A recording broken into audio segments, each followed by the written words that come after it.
За тэгээд edit дээрээ дараад customize дээрээ дарах юм бол цоочны сонголт буюу clear гэдэг сонголттой болсон байгаа. Энэ болохоор liquid class design-ы бас ингээд нэг хувилбар нь гэж хэлж болно. За энийг сонгох юм бол ингээд тунгалаг байдалтайгаар бол одоо ингээд өөрчлөгдөн. Тэр нь гэхдээ дотроо хард, цагаан, автомат гэд 3 сонголттой байгаа. Light дээр сонгочих юм бол одоо энэ ерөнхий харагдаж байгаа бидний энэ хүү харж байгаа яг ерөнхий байдал маань iOS 26-гийн үндсэн одоо liquid class одоо байдлыг илтгэсэн бол одоо загварна гэж ойлгож болно. Тэгээд автомат дээрээ тавьчих юм бол чи яг dark mode асах мөчид яг дагаад одоо тэр тухайн icon маань адилхан харуулна гэсэн үг. За тэгээд dark дээрээ тавих нь банк dark, light дээрээ зарах юм бол банк light байна гэсэн үг юм аа.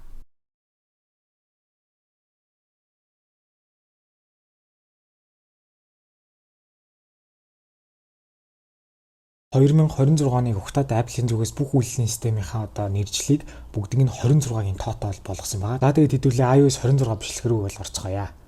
За энэ жилийн iOS 26 үйлдвэрлэлийн системийн хувьд суух боломжтой гар утасны чагсаалтуудыг дурдах юм бол саний гарсан iPhone 17-гийн 3 загварлах iPhone 17, 17 Pro, 17 Pro Max, за тэгээд iPhone Air, за тэгээд iPhone 16e, тэгээд iPhone 16, iPhone 16 Plus, 16 Pro, тэгээд 16 Pro Max, за тэгээд 15-ын загварууд болох Ingi 15, 15 Plus, 15 Pro, 15 Pro Max, за тэгээд 14-ийн загварууд болох Ingi 14, 14 Plus, 14 Pro, 14 Pro Max, за тэгээд 13-ийн загварууд болох iPhone Ingi 13, за тэгээд 13 Mini, 13 Pro, 13 Pro Max, за тэгээд 12-ийн 4 загвар болох 12, 12 Mini, 12 Pro, 12 Pro Max, за тэгээд хамгийн сүүлчийн 11-ийн загварууд болох 11, 11 Pro, 11 Pro Max үтээр бол сууж байгаа. За тэгээд мөн түнжлэн AC загварууд буюу 2 дугаар үеийн болон 3 дугаар үеийн iPhone SE дээр эдгээр одоо iOS 26 үйлдвэрлэлийн систем маань бол суух боломжтой байна. Энэ жилийн жагсаалтаас хасагдсан 3 утасны хувьд болохоор iPhone 10s, iPhone 10s Max, iPhone 10R гэх энэхүү 3 гар утас маань iOS 26-аас хасагдаж iOS 18 үйлдвэрлэлийн систем дээр ингээ үүдэлдэж байна.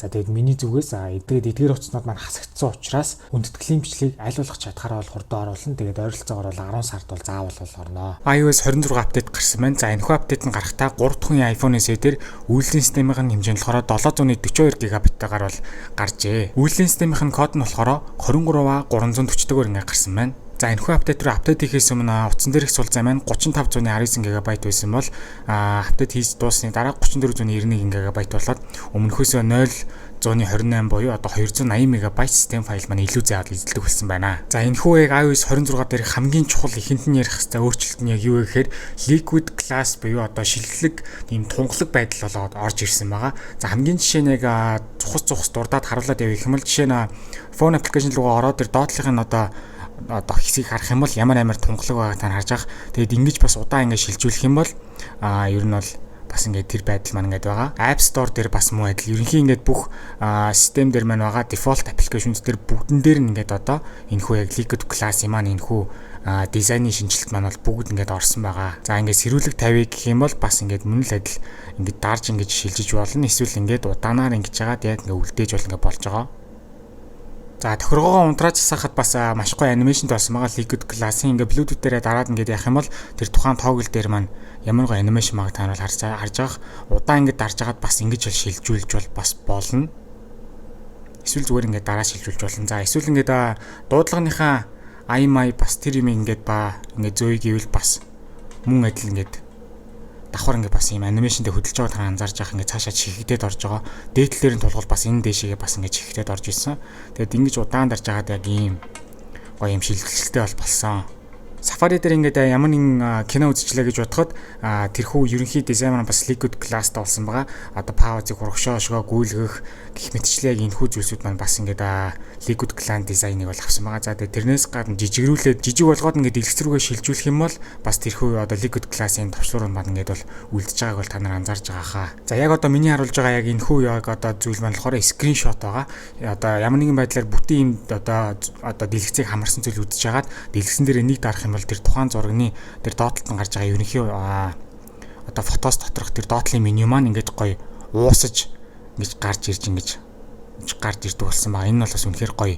Бас liquid design маань гоё бас ингэ шингээж өгсөн гоё дизайн нь бол байгаа. За бас нэг өөр liquid class-тай дизайнтай холбоотой зүйл гэвэл код хийж ороод утас руугаа нэвтрдэг хэсэг маань одоо яасан бэ гэхээр ингээд дарах юм бол энэхүү тунгалаг liquid class design маань ингээд бол орж ирсэн байгаа. За одоо lock screen дээрээс шинэ юмнуудаа яриад бол явъя. За шинэ зураг бол нэмэгдсэн байгаа. Ямар зураг нэмэгдсэн бэ гэхээр дэлгэцэн дээр удаан дарж байгаа хэдүүл доошогоо ингээд гүйлгэх юм бол iOS 26-гийн эдгээр одоо шинэ wallpaper-ууд бол нэмэгдсэн байгаа. Нэгэн дээр нь дарж байгаа хэдүүлээ за dynamic нь бол дандаа dynamic хөсөлөгдөж явна. За тэгээд shadow, sky, halo, dusk гэдэг одоо сонголтуудтай байгаа. За тэгээд dark mode-ыг насаачих юм бол бас ингээд dark mode-тай хувилбар нь хүртэл ингээд бол байгаа. За ингээд дэлгэцнээс шууд шинэ юмнуудаа ингээд яриа авах юм бол яг энэ зургийг тавиад хөдлөх мөчид дэлгэцэн дээрх энэхүү wallpaper маань ямар гоё ингээд яг live байдалтайгаар хөдөлж байгааг та нар анзаарж байгаах. За тэгээд notification ирсэн байна. Notification ирээд бас ингээд байгаа байдал маань одоо liquid class-ийн ерөнхий тунгалаг байдлыг бас ингээд илтгэж байгаа та нар харж байгаах. Ерөнхий цаатлын маань зураг маань ингээд нефт ингэж бол харагдаж байгаа. За надад бол одоо 5 ширхэг reminder ирсэн байна. Олон notification ирэх тусам миний тавьсан одоо урт цагны маань энэ формат нь бол буцаад одоо ингээд буцаад бол ингээд агшиж байгаа. За тэгээд буцаагаад дарчих юм бол буцаагаад ингээд зэрэг ингээд доошлж байгаа. Ер нь бол жоохон гацалттай байна. Энэхүү цагныхаа одоо яг форматын байдлыг буцаагаад сонгохгүй буцаа богинохон болгох юм бол ингээд дарж агаад буцаагаад юм богинохон болгочих болно. Буцаагаад сонгочих юм бол доошгоо ингээд бол сонгочих болно. За тэгээд цаган дээрээ дараад хоёр сонголт байгааг та харж байгаах. Glass усан solid гэж байгаа. Solid гэхээр хамаагүй тод болж байгаа. Glass гэхээр одоо шинжлэлийн тунгалаг болж байгаа. За тэгээд одоо тухайн цагны маань фонтыг хэр бүдүүн байх вэ, хэр одоо нарийнхан байх вэ гэдгийг нь бас ингээд liquid class-ийн дизайнер ингээд өөрчлөөд бас ингээд явж байгаа. За ингээд home screen руугаа шилжих мөчид бас энэхүү шилний тунгалаг байдал маань ямар гоё үлдэж байгааг бол та нар харах болно. Ингээд та нар харж байгаа энэ шилжилт нь бол маш гоё байгаа. За ингээд home screen руу ингээд бол ямар ч орж ийн. Буцаагаад хэдүүлээ lock screen-а гаргая гэх юм бол бас ингээд мөн адил liquid class-ийн маань дизайн маань ингээд хөдөлтөөд ингээд гоё уусч бол ингэж бол гаргаж байгаа. Тэгээд ийм гоё уусалттай бол ингэ болсон. За тэгээд энэ wallpaper дээр бас нэг шинэ зүйл нь анзаарсан юу вэ гэхээр яг одоо бол одоо энэ хоёр бөөрийнхий бол ингэ ойрхон байгааг л та нарж байгаа. Home screen руугаа шилжих мөчид энэ хоорондын зай маань бол одоо илүү томсч илээ. Тэгээд энэ болохоор энэхүү одоо харж байгаа. Энэ яг одоо wallpaper-ийн юм онцлог бол ингэ байгаа. Ялчгүй маш гоё ингэ гоё анимашнтэй. Тэгээд би бинээсээ ингэ холдоод ойртож байгаа. Тооны машины аппликейшнээр бас их сонирхолтой зүйл байгаа. Тооны машин руу хэдүүлээ орох юм бол ерөнхий бүх товчнууд манай саарл болгааг та анзаарч байгаа. Харин төгжээгээ тайлсны дараа тооны машин маань ингээд эргээд бол ингээд өнгөтэй бол ингээд болж байгаа. За ингээд утасныхаа төгжээг тайлах гад хуран уншихгүй ч юм уу царай уншихгүй тохиолдолд мэдээж эргэн дэлгэц рүү шилжиж байгаа. Тэр үед яг яаж байгаа вэ гэхээр арт талын маань ерөнхий wallpaper маань фокус алдахгүй тэр чигтээ бол байгааг анзаарч байгаа. Яг дэлгэцэн дээр ямар зураг вэ тэр нь яг фокус алдахгүйгээр тэр чигтээ бол ингээд бол хэвэр бол үлдэж байгаа. Өмнө нь бол ингээд бол бүрлддэг байсан. Home screen дээрээс үргэлжлүүлээ ярих юм бол дэлгэцэн дээр удаан дарж агаад edit дээрээ дараад edit wallpaper гэдэг дээрээ дарах юм бол blur гэдэг сонголт маань эндээсээ сонголдог болсон. Өмнө нь iOS 18 дээр заавал дэлгэцэн дээрээс яг энийг сонгодог байсан бол одоо яг тусдаа home screen дээрээс бол тэрийг бол сонгодог болсон байгаа. За тэгээд edit дээрээ дараад customize дээрээ дарах юм бол цоочны сонголт буюу clear гэдэг сонголттой болсон байгаа. Энэ болохоор liquid class design-ыг бас ингээд нэг хувилбар нь гэж хэлж болно. За энийг сонгох юм бол ингээд тунгалаг байдалтайгаар бол одоо ингээд өөрчлөгдөн. Тэр нь гэхдээ дотроо хард цагаан автомат гэдэг 3 сонголттой байгаа. Light дээр сонгочих юм бол одоо энэ ерөнхий харагдаж байгаа бидний энэхүү харж байгаа яг ерөнхий байдал маань iOS 26-гийн үндсэн одоо liquid class одоо байдлыг илтгэсэн бол одоо загварна гэж ойлгож болно. Тэгээд автомат дээрээ тавьчих юм бол чи яг dark mode асах мөчид яг дагаад одоо тэр тухайн icon маань адилхан харуулна гэсэн үг. За тэгээд dark дээрээ тавих нь байнга dark, light дээрээ тавих юм бол байнга light байна гэсэн үг юм аа. Control center бол ярьж эхэлцгээе. За control center-тэй холбоотой зөв шууд юу анзаарч байна гэхээр бас мөн адил liquid class design-ыг агуулсан ерөнхий бас одоо өөрчлөгдсөн байгааг та нар харж байгаа. За тэгээд одоо icon-уудаа ингэж дарж унтрааж асах мөчид бас аюу хөөрхөн нэг анимашнтэй. Тэгээд ингээд хайтал ингээд хөдөлж байгаа байдлыг бол та нар ингээд анзаарж байгаа хаа. За background noise-тэй toggle дээрээ хэдүүлээ ингээд удаан дарах юм бол өмнөхөөс хамаагүй илүү олон сонголттой болсон байгаа. Өмнө нь бол хамаагүй зөвхөн сонголттой байдаг. Эсвэл ингээд iOS 26 апдейт хийх юм бол өмнө ийм олон background sound-тай бол болох нь байна. За keyboard-ны маань дизайн маань арай нэг илүү өөр бас илүү гоё бол харагддаг болсон байгаа. Яг ер нь бол иймэрхүү бол болсон. За тэрнээс гадна screenshot маань бас ерөөсөө шал өөр болсон. Screenshot хийлээ гэж бодоход бүтэн дэлгэцтэйгээр бол ийм байдаг болсон байгаа. За тэгээд хадгалын юу хэдүүлээ save to photos гээл бол дарчин үгүй гээл буцаагаад дарчин. За тэгээд энэ байдлыг өөрчлөөд буцаад хуучин шиг нь болгоё гэх юм бол settings руу ороод general руугаа ороод доошогоо гүлгээд screen capture гэдэг сонголт байгаа. Энийг нь full screen гэдгийг нь унтраачих юм бол одоо манай screenshot маань хуучин ямар өсөйг тэрэн шигээ болоод ингээд үлдэнэ. За 3D touch менюнууд маань бас ингээд жижиг байдлаар жижигхэн бас өөр болсон байгаа. Жишээ нь одоо ингээд харуулаад та нарт ингээд явах юм бол ер нь бас өмнөхөөсөө нэг арай өөр байгааг бол та нар бол анзаарч байгаа хаа. За зурган дээр share товч дарах юм бол share меню маань бас ингээд ерөнхийдөө бас шал өөр болсон байгаа та нар анзаарч байгаа. Арай нэг өмнөхөөсөө яг энэ доотлынх нь icon эдрийнхэн дизайн бол ингээд солигдсон байгаа. Тэгэд энэ бас нэг юу вэ гэхээр нэг амар нэг сонголт байсан. Энэ share менюн дээр uses ringtone гэдэг бол товчл байгаа. Жишээ нь одоо би энэ зургийг ringtone байдалтайгаар ашиглана гэж яг зураг бичлэгэн дээр ингээд дарчингууд ер нь бол гацаад илээ. Тэгэд яг би яг энийг дахиад жоохон юу яагаад утсан дээрээ дуу татаад тэр дуу маань 30 секундээс доош хэмжээтэй байх хэрэгтэй мөлий. Тийм болохоор би 24 секундын юм ингэж татаад тэгээ тэр энэ дээр ширээ дараад доошлуулаа явах юм бол uses ringtone гэж байгаа. Тэрэн дээр ингээд дарах юм бол яг өнөөр би ингээд бүтээсэн болохоор дахиад адилхныг яг ингээд адилхан угаасаа эдийнэ байна гэдгийг нь бол хэлж байгаа. За тэгээд яг uses ringtone гэдэг дууга татаа тавьчих юм бол за ингээд sounds руугаа очоод ringtone гэдэг дээр очих юм бол саяны миний татсан дуу маань шууд ингээд ringtone систем бол ингээд бол ороод ирж байгаа. Тэгээд өмнө нь бол заавал GarageBand аппликейшнээр дамжуулаад дуудлагын аяыг сольдог байсан бол одоо зүгээр л Safari-гаараа дамжуулж юм уу эсвэл компьютероосоо шууд татаал тухайн аягаа шууд uses ringtone гэж дараа шууд одоо энэ ringtone дээр ингээд нэмэгддэг болсон байлээ. iOS 26 маань цоошин дуудлагын аюуттай болсон байгаа. Тэр нь яг reflection гэдэг ерөнхий энэ дуудлагын ая маань 6 өөр төрлийн бол одоо сонсогддог болсон. За тэрийг нийтүүл энийг сонсоо. Default-ыг бол бүгд бол мэдж байгаа. За буянт гээд ингэ сонсогдож байна. Dreamer.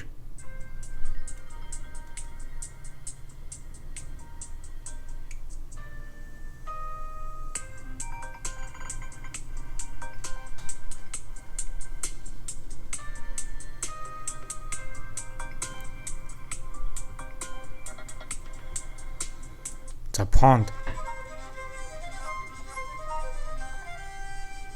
За Pop. За Reflected.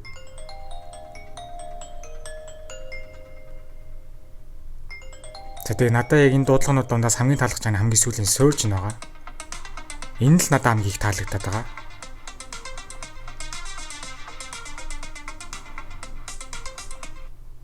За тэгээд иймэрхүү аянууд бол нэмэгдсэн байсан. Тэгээд би яг одоогийн яг утсан дээр хүнцэн аяа бол энэ reflection surge хөлбөр дээр нь бол одоо surge хөлбөр дээр нь тавьсан яваад байгаа. Тэгээд одоо шинэ анимашны талаар ярив. Одоо дэлгэцэн дээрийн өмнө нь бол заавал ингэж үзүүрээс нь ингэж шилждэг байсан бол одоо бол зүгээр хамаагүй шүү да. Дундаас нь ингэж шилждэг болсон байгаа. Тэгээд тэрнээс гадна яг анимашн талдаа юу вэ гэхээр ингэж байгаа нэлийн хүчтэй юм бол одоо яг дэлгэц маань ингэж яг баруун тийш гэж жоохон хүчтэй ингэж одоо шилжиж байгааг та нар анзаарна. Одоо олон юм лөө шилжээд ингэж гарангууд ингээд хальт ингээд цохигдоод шинэ анимашн Монгол та нар харж байгаах. За тэрнээс гадна аппликейшн нээж хаагдахад хүртэл гоё анимашнтай бол болсон байгаа. Одоо хэдүүлээ энэ Dotl аппликейшнээр илүү сайн анзаарагдана.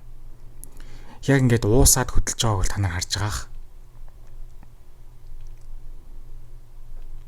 За ингээд дээдэлтэй үйл дээшийг уусгах маяг ярьж байгаа. Dotl тохтой яг ямар ч үс эцэст нь ингээд iOS 11-ээс iOS 12 руу шилжих хүчит бол тухайн үед нэг чаагтах ерөнхий анимашны өөрчлөлт бол гарч ирсэн бол ингээд эцэст нь iOS 26 дээр энэ болон жил хүлээгдсэний дараа юм шинэ анимашнууд бол ингээд маш олноор ингээд бол орж ирж байгаа. Тэр нь бол маш авууштай. За бас нэг ерөнхий нэг арай нэг өөр анимашн юу вэ гэхээр lock screen дээрээсээ байж байгаад home screen руу шилжих хүчит аппликейшнуудын маань ерөнхий тархаж барилж байгаа байрал маань бас ерөнхий анимашн бол бас нэг арай өөр байгаа. За тэгээд утасныхаа кодыг царай юм хурууга буруу таниулаад энэ анимашн руу орохдоо бас ингээд энэ одоо UI меню маань гарч ирэхдээ бас аюу сүртэй анимашн тэгэр бол гарч ирж байгааг та нар бол анзаарж байгаа. Энэ ерөнхий одоо диал хэсэг маань аюу сүртэйгээр ингэж ойж ингэж гарч ирж байгаа. Энэ нь бол бас маш гоё ингэж бол анимашн бол харагдаад байгаа. Батарейд холбоотой хэд хэдэн шинжилгэүүд бол гарсан байгаа. За сүүлийн iPhone-ууд дээр бол зөвхөн гарч ирж байгаас хуучны утаснууд дээр бол гарч ирэхгүй. Power mode хэсэг дээр adaptive power гэдэг утас чинь энгийн байдгаас хамаагүй илүү одоо цэник үргэхэд ивэл тэрнээс нь сэргийлээд цааталт нь одоо батарейг нөөцлөдөг юм функц бол байгаа. Ер нь low power mode гэсэн үг. Жишээ нь одоо дэлгэцний тодорлыг бага зэрэг багасгах ч юм уу иймэрхүү жижиг саж өгүүлэлтүүдээр бол батарейг бол одоо цааталт бол ингэ нөөцлөж байгаа юм байна. Settings руу ороод батарей руугаа орох юм бол дээдл дээр нь шууд энэ хувь нь бол гарч ирдэг болсон байгаа. Яг одоо минийх 82% та цэнгэлж байна. За тэгээд 100% хүрэх хүртэл ойролцоогоор 1 цаг 1 минут бол цэнэглэнэ гэж хэлж байна. 80 минут даваад яг энэ дээр нь цагийг гаргадаг. 80 минут одоо хүрэхээс өмнө бас нэг өөр цагийг энэ чанарт гаргадаг. Минийх 82% болохоор тэр өмнөх сонголтыг нь бол гаргахгүй байна. Ямар ч сан гоё хэр урдан хугацааны дараа ингэж бол одоо дүүрхийг нь бол одоо хэлж өгдөг болсон байгаа. Тэгээд яг одоо минийх нь скрин рекорд хийж байгаа учраас тэр ерөнхий форматаар бол ерөөсө харагдаж чадахгүй байна. Ямар ч байсан гоё хуцаа дөнгөж цэнэглэнгүүд яг хэр урд 80% хүрэх вэ гэдгийг нь бол одоо тооцоод бол дэлгэснээр бол гаргадаг болсон байгаа. За би яг өмнөх бетаны бичлэгэн дээр бол ярьсан байгаа. Энэ дээр яг харуулах боломж байсангүй. Ягаад тэгэхээр миний батарей ерөөсө халахгүй байна. Тэгээд батарей чинь нэлээд халчих юм бол төр зүр цэнэглэх гормыг нь эргээд энгийн температуртай болохыг нь хүлээгээд энгийн температур очих юм бол үргэлжлүүлээд цэнэглэдэг горим бол байдаг. Харин энэхүү iOS 26 дээр яг тэрхүү гомлогоо шилжих мөчид батарейны маань лого ингээд одоо саарлал ингээд бол харагддаг болсон байлээ. Settings руугаа ороод application руугаа орж аваад message руугаа доошоо яваад хэдүүлээ орох юм бол доошлуулад харах юм бол шинэ сонголт бол байгаа. Тэр нь болохоор screen unknown senders гээд танихгүй дугаараас ямар нэг мессежүүд ирэх юм бол тэрийг тусад нь ингээд одоо фильтрдэж бол одоо нэг тусад нь одоо англилд бол харуулдаг болсон байгаа. Message application руу ороод баруун дээд болон дээр нь болохоор unknown senders гэж байгаа. Тэрэн дээрээ дарах юм бол танихгүй дугаарууд мөн мессежүүд ингээд unknown senders гэдэг хэсэгт бол ингээд харагддаг болсон байна. За message application дээр өөрчлөгдсөн хамгийн чухал зүйл нь юу вэ гэхээр хүнтэй iMessage бичиж байгаа дараа талынхаа зургийг бол өөрчилж болдог болсон. Тухайн контактн дээр нь дарж байгаа backgrounds гэдэг байгаа. Backgrounds-ээрээ дараад зургуудынхаа сонголтыг бол өөрчилж болно. Өөрийнхөө хүссэн зургийг бол өөрчилж болно. Яг одоо би энэ чатыг дахиж бол өөрчилж чадахгүй байна. Ягаад гэвэл мэдгүй миний утсан дээрээс тийм сонголт нь гарч ирэхгүй байна. Гэхдээ ямар ч зэн арт талынхаа зургийг бол ингэж өөрчилж болдог болсон. Тэрнээс гадна мессежнүүд дээр групп мессежтэй байлаа гэж бодоход ингээд poll үүсгэж болдог болсон. Тэгээ poll-н дээр яг өөрөөсөө ингээд саналаа тавиад хин яг яаж санал өгсөн гэдгээрээ ингээд гоё poll гэж дарж болдог болдог болсон байгаа. Photos application маань шинэлэгдсэн байгаа. За өмнөх iOS 18-тай харьцуулахад хамаагүй дээр болсон. Хоёрхан сонголттой болсон. Хамаагүй амар та тэгээд хайх тавч нэмэлттэй байна. За library буюу бүх зураг анги бол гарчин. Тэгээд collection маань одоо ерөнхий бүх агуулгаар нь бол одоо англиад бол харуулж байгаа. За тэгээд доошоогоо яваад харах юм бол reorder буюу одоо яг эдрийг бас алийг нь доор нарах, алийг нь дээр нарах гэж бас одоо тэгээд барилыг нь бол сольж болно. За ингээ ямар нэгэн зураг ингээд дарсан байлаа гэж бодоход тэр тухайн зураг дээр чинь тэр баруун дээд болонд нэм жижигхэн icon бол харагдана. Тэрэн дээр ингээд дарах юм бол яах вэ гэхээр тэр зургийг маань ажиллаж байгаа эргэн тойрондохын ерөнхий юм 3D хэлбэртэйгээр бол ингэж бол хувиргадаг болсон байгаа. За тэгээд энэ хувиргасан зургийг дараа нь бол одоо та нар үндсэн wallpaper дээрээ тавьж болно. Тэгээд энэхүү эффект нь бол хадгалагдаж бол үлдэнэ гэж байгаамаа. За тэгээд дэлгэцэн дээр бас ямар зураг тавихаас шалтгаалаад iOS 26 маань таниад бүр ингээд цагных маань цаана ингээ гарч байгаа иймэрхүү уус эффектээр цагийг хүртэл ингэж бол харуулдаг байгаа. За phone application-тэй холбоотой settings руу нэдүүлээ ороод харах юм бол доошоо гүйлгээд settings application phone гэж ороод хамгийн ихний сонголт нь tap to recent call гэж байгаа. Энийг хасаачих юм бол аюу амар. Яагаад амар вэ гэхээр хамгийн сүүл залгасан үлгээс шууд нэг дараал тухайн үлэг бол залгана. Хэрвээ энэ сонголт хэрвээ унтраачих юм бол одоо яг саяны үн дээрээ дараад ерөөсөө залгахгүй гэсэн үг. Заавал энэ одоо яг дуудлага хийх товчон дээрээ дарж иж тухайн дуудлагыг бол хийн. Тэгэд энэ тохирог бол хасаасан бол хамаагүй амар. За дараагийнх нь юу гэхээр screen unknown colors буюу яг танихгүй дугаар ирэх юм бол тэр одоо дуудлагыг бүр ингээд дуудлагынаа явуулахгүй гих сонголтууд байгаа. Тэр нь болохоор call filter мөн unknown color гэдэг энэ сонголтыг хасаачих юм бол тэгнэ. Тэгэд энийг хасаасан байлаа гэж бодоход танихгүй дугаараас дуудлага ирэх юм бол хин гэдгийг нөгөө шүү залгаж байгаа хүнээс нь асуугаад тэр хүн нь одоо өөрийнхөө мэдээллийг хуваалцаад тэр хүмүүж магадгүй байна гэх юм бол дуудлагын аймаа нь одоо сонсогдож бол ингээд эхлэх юм байлээ. За тэгээд ерөнхий яг дуудлагынууд маань бол ингэж харагдаж байгаа. Тэгээд яг устгах мөчид бол шинэ UI менютэй болсон. Яг энэ ажиллахдаа бас давхар ардталт нь haptic feedback маань бол ингээд ажиллаад бол явж байгаа. Ямар нэг хүнтэй ингээд ярьж байхад яг тухайн чи ямар одоо wallpaper тавьсан байна. Тэр wallpaper чи ардталт нь бол ерөнхий өнгөөр нь уусч бол харагддаг болсон байлээ. Дуудлага ирж явах тохиолдолд, залгаж явах тохиолдолд бол ингээд өөр байна. FaceTime маань UI меню бол солигдсон байлээ. За хин нэг лөө ингээд байршлууд маань өөрчлөгдөөд баруун доод болонд бол ингээд гардаг болсон байгаа. За iOS 26 дээр цоош нь 2 аппликейшн бол гарч ирсэн. Games одоо аппликейшн руу хэдүүлээ ороод бол харцгаая.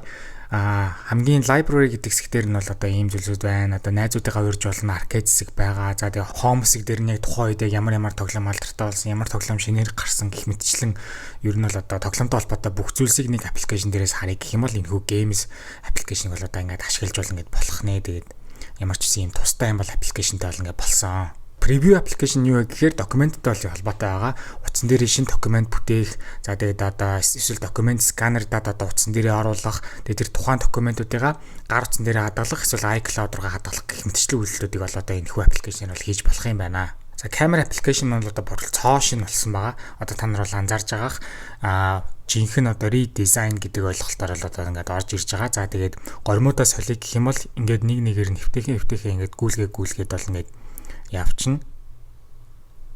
За ингээд ямар ч байсан зургийн маань аппликейшн бол ийм бол өөрөлж бол ингээд бол шинжлэгдсэн байгаа. Тэгээд баруун дэд болон дээрх тохиргоонуудыг settings дээрээс бол нэмж хасч болно. Тийшээ хэдүүлээ орё гэх юм бол settings camera гэж хэдүүлээ орж байгаа. Доотлогын хэсэг дээр индикатор гэдэг байгаа. Индикатор дээр нь одоо чинь хэдүүлээ live photo гэдгийг нь унтраачих юм бол одоо live photo одоо сонголт маань ингээд байхгүй болж байна гэсэн үг. Тэгээд иймэрхүү жижиг сажиг өөрчлөлтүүд бол байгаа. Тэгээд өөр нэмэлт тохиргоо миний утсан дээр юу гарч ирэх байгаа вэ гэхээр lens cleaning hints буюу одоо чиний утасны чинь ленз нэлээд одоо муухай бохирдсан яг харчилгаа шаардж ивэл тухайн одоо сүүлийн iPhone-аар тэрийг маань одоо мэдрээд утасныхаа лензийг харчаараа гэд яг камер дээр байх мөчтний дээдлэлт нь лензээ харчаараа гэдэг юм pop-up меню бол ингээ гарах юм байлээ. За бичлэгний хэсэг рүү ороод тэр 4K 60 гэж байгаа. Тэр 4K дээр хэдүүлээ шууд энэ дээрээс нь дарах юм бол одоо нэвтрчлээ солих гэх юм бол ямар ч ингэж бол харагддаг болсон байх нэ. За Notes application бас доотлын маань UI меню байрлалууд маань бас илүү гоё цомхон бол харагддаг болсон байгаа. За дүгжээтэй яг Note руугаа орё гэх юм бол одоо бас яг шинэ юм UI менютэй бол ингээ болсон. За яг одоо би цагныхаа аппликейшн дээр одоо сэрүүлэг тавьсан байна. Тэгээд энэ сэрүүлэг нь бол одоо өмнөхөөсөө бол илүү гоё одоо UI менютэй болуулж өөрчлөгдөж болж чадсан байгаа. Тэгээд удахгүй миний 1 минутын дараа сэрүүлэг маань бол одоо дуурна. Тэгээд тэр мөчд хэдүүлээ ямар гоё шинэ UI меню болж солигдсныг нэдүүлэл харцгаая. За ингээд шинэ ингээд сэрүүлэгний ай маань бол ийм бол өөрчлөгдсөн байгаа. За ингээд яг сэрүүлэг байлаа гэж бодоход тухайн сэрүүлгэн дээрээ дараад доотлолт нь snooze duration гэдэг зүйл байгаа. Дараа нь яг одоо сэрүүлгийн уртцгаа сунгая гэх юм бол тэр зүйл сэрүүлгийнхаа хэдэн минут байхыг хүртэл энэ дээр нь гэж бол тохируулж бол өгдөг болсон. За тэгээ бүр ингээд яг тэр тухайн цаган дээрээ дараад ингээд шивж хүртэл ингээд өөрчилж бол болно. За ямар нэгэн аппликейшн дээр одоо screen time-ны хязгаар тавихаар одоо л шинэ UI менютэй болсон байгаа. Ингэж бол харагддаг болсон байгаа. Тэгээд ignore limit гэж дарж агаад харах юм бол бас одоо иймэрхүү байдалтайгаар бол харагддаг болсон. Тэгээд өмнө нь бол заавал одоо чинь өгдөг чинь паскод асуудаг байсан бол энэ удаад бол заавал тэгэх шаардлагагүй зүгээр л цаган дээр нь дараал бол ингээд шууд өөрчлөгдөж байгаа. Өмнө нь бол заавал ингээд паскодо кодо хийж яг ингэж нэвтрдэг байсан бол одоо болохоор зүгээр хамаагүй шүү цаган дээрээ дараалал нэвтрдэг болсон байгаа. Энэ тэгээд удахгүй буцаад зулгаад засагдах баха. За settings дээр одоо яг about дээр хэрэгтэй юм одоо copy дах шаардлага гардаг. Чинь имийг кодыгоо яг copy дио гэд дарах юм бол бүр ийм гоё шинэ юм меню бол ингээд гарч ирж болдог болсон байна. Тооны машины аппликейшн дотор зүүн дод болон дээр нэг функцүүдийг надад гаргадаг товч маань шилжээд баруун дээр болонд ингээд бол гардаг болсон байна. За ямар нэгэн вебсайтаар ингээд Safari-гаараа орж илоо гэж бодоход одоо доотлын маань меню бол ингэж бол харагддаг болсон. За тэгээд доошгоо гүйлэх юм бол тэр маань ингээд багасаад ингээд жижигсэж байгааг та нар анзаарж байгаах. Буцаад дээдлэлд ирэх мөчд бол ингээд томорж байгаа. Тэгээд гүйлэх чавцд ингээд буцаад бол жижигсэж байгаа. Тэгээд бас нэг юм нөхөр энэ дээр ингээд удаан дарах юм бол сонголтууд маань бол ийм одоо бас байдалд гараад харагддаг болсон. За тэгээд тэр 3 цэгийн дээрээ дарах юм бол бас одоо ингэж бол харагдаж байна. Apple Intelligence дээр хэлний сонголтууд маань одоо 7 ширхэг одоо хэлээр бол одоо өргөжсөн байна. За тэгээд live translation функц бол орж ирсэн. Энэ болохоор AirPods дээрээс гадна утсан дээр хүртэл одоо давхар мессежн дээр ашиглаж хахад одоо translate to Spanish гэх мэтчлэн одоо орчуулж болох хэлнүүд рүүгээ сонголт нь одоо мессежн дээр давхар бол live-аар бол харагдах юм билээ. Тэгээд одоо хин нэгнтэй гадаад хүнтэй FaceTime-аар ярьж илаа гэж бодоход бас шууд орчуулган дээдлэлтэй скрипт маягаар бол харагдаад явах юм байна. За миний хувьд болохоор Apple Music-ийг ашигладаг. Тийм учраас одоо яг функцүүдийг нь яг тайлбар маягаар зургаар л явуулъя гэж бодлоо.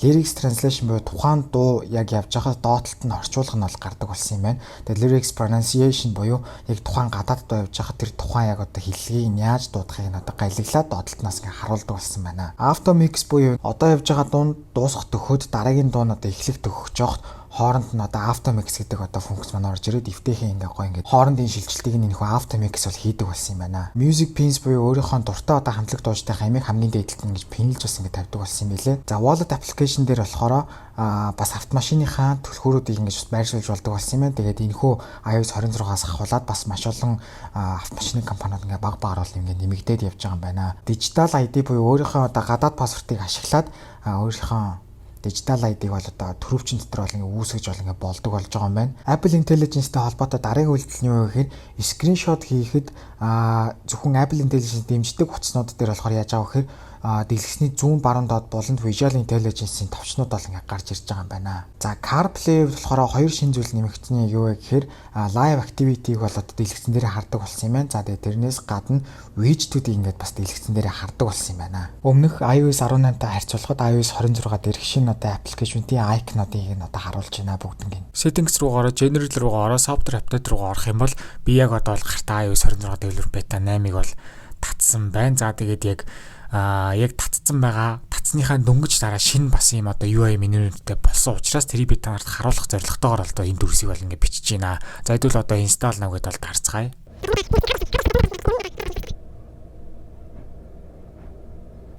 За тэгээд та нар ер нь бол мэддэг бах. Ер нь утсаа ингээд апдейт хийгээд install дарсны дараа утас чинь 2 удаа яг энэ яг гүйцэд уншиж дууссаны дараа л утас нь бол асдаг. Тэгээд яг одоо л миний холыг 2 дахь дээрээ явж байна.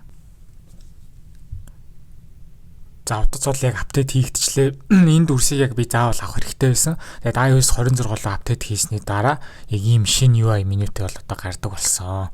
Тэгээд яг өмнөхөөсөө яг ялцгүй арай өөр илүү гоё байгааг бол та нар бол анзаарж байгаа хаа. За ингээ утас апдейт хийсний дараа iOS 26-оор апдейт хийгдлээ гэдэг одоо меню маань ингээ гарч байна. Үйлдвэрлэлийн систем болгон дээр benchmark оноог нэр явж байгаа. CPU хэсгийн single core score нь 2342, за multi core score нь 5658 оноод дунджаар авдаг 3 дахь iPhone SE-гээс авдаг дундаж авдаг оноонуудыг нь давж бол авч чадсан байгаа. За GPU хэсэг дээр 18665 оноод бас мөн адил одоо дунджаар авдаг 3 дахь iPhone SE-ийн онооноос ойролцоогоор 1000 гаруй оноо бол илүү олж авч чадсан. За үзэгчнараас би нэг зүйлийг л гуйдаг. Юу вэ гэхээр та нар яг тухайн үйлдвэрлэлийн системийг ингээд апдейт хийсэн бол одоо энэхүү iOS 26 үйлдвэрлэлийн систем дээр та нарын гар утсан дээр ажиллагаа талаасаа болон тэгээ батарей талаасаа хэр байна вэ гэдгээ, ямар утсан дээр вэ гэдгээ comments дээр бусдаа ингээд бичээд хуваалцж байгаарай. За бас нэг анзаараагүй нэг шин зүйл нь юу байсан бэ гэхээр апдейт хийсэн нүрэн дээрээ more details гэдэг дарангууд бас үйлдвэрлэлийн систем код руу ингээд давхар ордог болсон юм билэ. Намайг үздэг хүмүүстэй зориулж Discord server бол нээсэн. Тэгснээрээ та нар хоорондоо юм бичих боломжтой болсон байгаа. Тэгээ би биентэйгээ гоё нээлттэй бол харилцаж байгаарай. Тэгээд Discord маань нэгтгэхийг хүсвэл description хэсэг дээр линкийг нь тавьсан байгаа. За дараагийн гарах үйлдвэрлэлийн систем нь болохоор iOS 26.0.1 болон iOS 26.1 developer beta 1 гэх энэхүү үйлдвэрлэлийн хоёр систем маань ер нь 9 сарда багтаад бол гарна гэж бодож байна. За энэ жилийн яг одоо iOS 26 апдейт хийх зөв үү буруу юу гэдэг дээр 3 жагсаалт бол гаргасан байгаа. За ямар ч айлтгүй гэдэг дээр бол мэдээж хэрэг саний танилцуулагдсан 4 шинэ загвар болох iPhone 17 Pro Max, iPhone 17 Pro, iPhone 17, за тэгээд iPhone Air 4 загвар угаасаа дөрвөлөг байх нь ойлгомжтой. Энэ дээр нэмэгдээд 16-ын 3 загвар бол оруулсан байгаа. За 16 Pro Max, 16 Pro-гийн дараа 16e гарсан учраас суурь үйлдвэрлэлийн систем нугасаа харьцангуй одоо дараа нь эхэлсэн учраас 16e орж байгаа. За тэгээд 16 Pro Max, 16 Pro оруулаад бол эдгээр утаснууд хэрвээ та яг одоо барьж ивэл iOS 26 апдейт хийхэд бол айлтгүй. Таны сонголтод үлдээж байгаа iPhone-ы чагсаалт нь болохоор iPhone 15-ийн бүх загварууд болох 15 Pro Max, 15 Pro, 15 Plus, 15 болон 14-ийн бүх загварууд болох 14 Pro Max, 14 Pro, 14 Plus, 14-ийг бол оруулж байгаа. За тэгээд 13-ийн загваруудаас зөвхөн 13 Pro Max-ийг л олдоо зөвхөн одоо энэ чагсаалтанд бол одоо үлдээсэ. За харин ер нь бол айх хэрэгтэй, ер нь бол апдейт хийгээд хэрэггүй, ер нь бол iOS 26 ер нь хизээж битгий суулгаарай гэсэн iPhone-ы чагсаалтнууд донд iPhone 13, iPhone 13 mini, за тэгээд 3 дахь iPhone SE, 12 Pro Max, 12 Pro, 12, 12 mini, за тэгээд 2 дахь iPhone SE, за тэгээд iPhone 11-ийн 3 загварлах 11 Pro Max, 11 Pro, 11 загваруудыг би бол одоо оруулсан байгаа. За тэгээд яг энэхүү iOS 26 үйлдвэрлэлийн систем бол миний утсан дээр бол одоо миний батарейг бол байхгүй болгож байгаа. Уг нь бол би батарейгаа солиулна гэж явсараад арсын хөлбөр дээр батарейгаа солиулж таарсан. Тэгээд би батарейныхаа хэсэг рүү ороод доошлуулж хагаад батарей хэлт рүү орох юм бол болоод ингээд 100% байгаа. Яг аль бишний Apple-ийн дэлгүүр рүү ороод батарейгаа би болон солиулсан. Тэгээд солиулсны дараа энэхүү RC хөлбөр дээрх iOS 26 цэнгээ арайж бас гайгүй барих бэлгүүдээ гэсэн гордлог миний зүгээс байсан боловч тийм байж бол хараахан таараагүй. Яг л нэг өмнөх 77%-ийн батарей нь ерөнхий ямархуул байсан, яг тэрнээсээ бүр нэг амар мэдгэдэггүй зүйл сайжраадсэн зүйл ерөөсөй байгаагүй. Тэгээд маш сонирхолтой санагдаад байгаа. Хэдий тэгээд миний гар утсан дээр батарей талаасаач тэр ажиллагаа талаасаач тэр гацалтч байна, батарейч хурдан унж байгаа ч гэсэн энэ үйлдвэрлэлийн систем маань ингээд iOS 7-оос хойших одоо яг түүний чанга хард бичигдэх одоо редизайн гэдэгтэй тооцогдох одоо үйлдвэрлэлийн систем болж чадлаа. Тэр нь бол маш авууштай. iOS 26 үйлдвэрлэлийн систем бол одоо бас хитэж мартагдахааргүй том чухал апдейт болж байна. Тэгээд liquid design гэж байгаа энэ одоо зүйлээсээ гадна маш олон шинэ анимашныг 3-4 цоо шинэ анимашныг үйлдвэрлэлийн систем дээр авч ирснараа бас ингээ маш гоё ингээд бол болж өгч байгаа.